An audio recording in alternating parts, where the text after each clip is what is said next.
que nós precisamos. Enfim, por causa desses avanços também na área interna, foi possível tomar atitudes mais afirmativas. A primeira delas foi essa, mas houve muitas outras.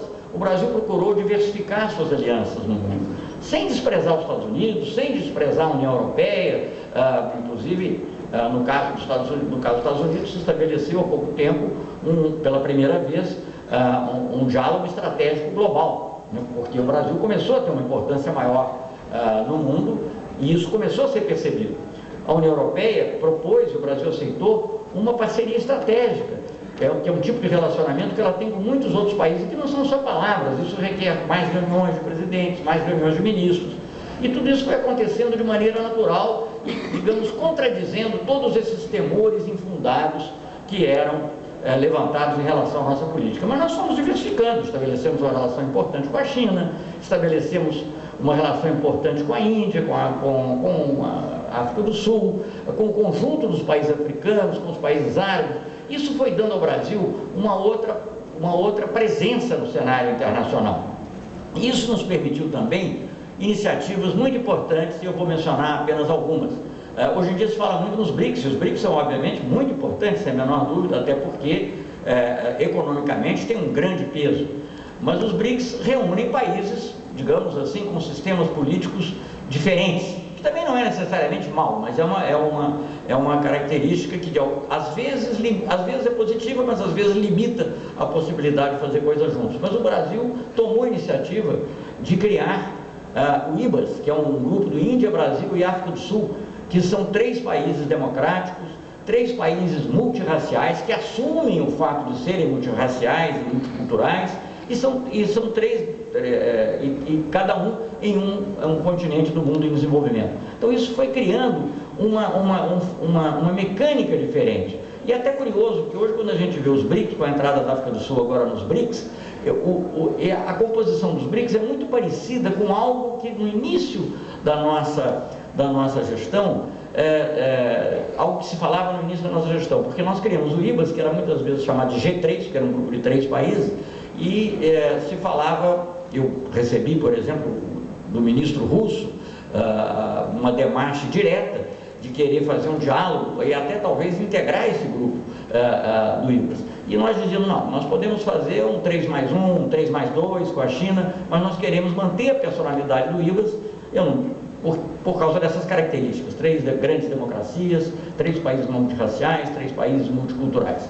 Isso nós víamos como algo, e 3 países também que aspiram por uma mudança na estrutura internacional. A Rússia e a China já são membros permanentes do Conselho de Segurança, são membros desde 1950. E esse foi um outro ponto em que o presidente Lula colocou muita ênfase, e eu também pude colocar muita ênfase, a mudança das estruturas internacionais. E essas mudanças foram ocorrendo.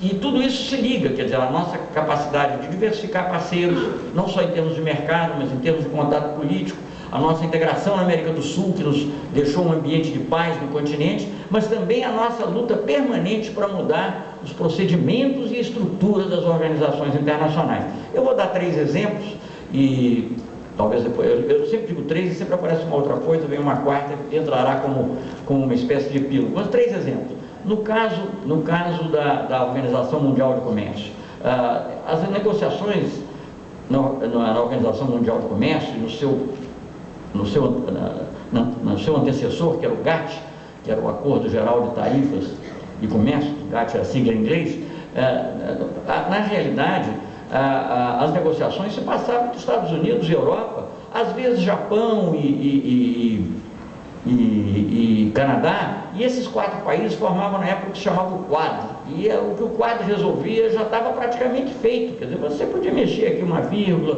procurar criar uma ambiguidadezinha, e nós fizemos isso, aliás, na rodada uruguaia, mas com muitas limitações.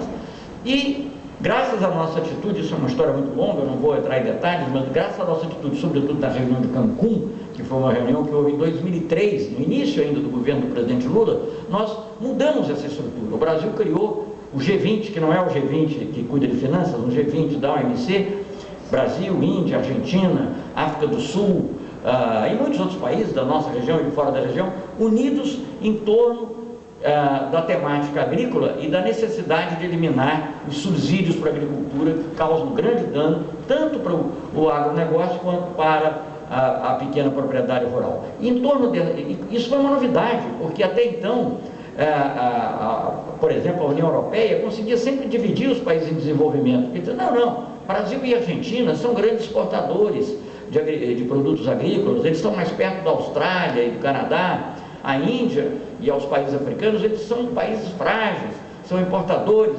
agrícolas, então eles não têm nada em comum. E nós conseguimos criar uma agenda em comum, porque foi percebido, e graças aos esforços que nós fizemos, que a principal